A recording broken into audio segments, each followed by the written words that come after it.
Ağırlıq qüvvəsi yerin süni peykləri bölməsindən 4-cü məsələnin izahına baxırıq.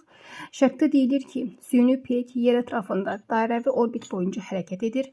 Peyk başqa dairəvi orbitə keçdikdə mərkəzi qaçma təcili azalarsa, sürəti və yer ətrafında fırlanma periodu necə dəyişir? Bizə deyir ki, mərkəzi qaçma təcili azalır. Və bilirik ki, yer dairəvi orbit boyunca süni peyk yer ətrafında dairəvi orbit boyunca hərəkət edirsə, onun mərkəzi qaçma təcili, yəni A, sərbəst düşmə təciliyə bərabər olmalıdır. Yəni A bərabərdir J. Və sərbəst düşmə təcilinin düsturu var. J bərabərdir böyük J M bölünsün R-in kvadratı.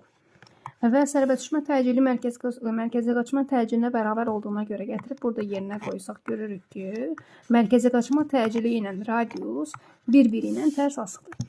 Bizə deyir ki, təcil azalır. Təcil azalırsa tərs asılı olduğuna görə demək ki, radiusumuz artır. Deməli, yerin süni peyki radiusu böyük olan başqa bir orbitə keçir.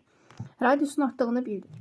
Və birinci kosmik sürət hərəkət etdiyinə görə, bu peyk birinci kosmik sürət hərəkət etdiyinə görə, sürəti taparkən V1 bərabərdir kök altında Jm bölünsün R. Düsturumuz birinci kosmik sürətin düsturu Jm bölünsün R. Bu düstura əsasən görürük ki, radius artır və radius artırsa, radiusla birinci kosmik sürət tərs mütənasib olduğuna görə demək ki, birinci kosmik sürətimiz azalacaq. Tapdıq ki, sürətimiz azalır. Keçirik periodu tapmağa. Birinci kosmik sürətin başqa bir var idi. V1 bərabərdir 2pi R bölünsün T. Buradan T'ni tapsaq T bərabərdir 2pi R bölünsün V1. Və buradan görürük ki, radius artırsa, periyod da fırlanma periyodumuz da artacaq. Bir çoxlar bu məsələnin həllinin A bərabər V kvadratı bölünsün R düsturuna əsasən həll edir.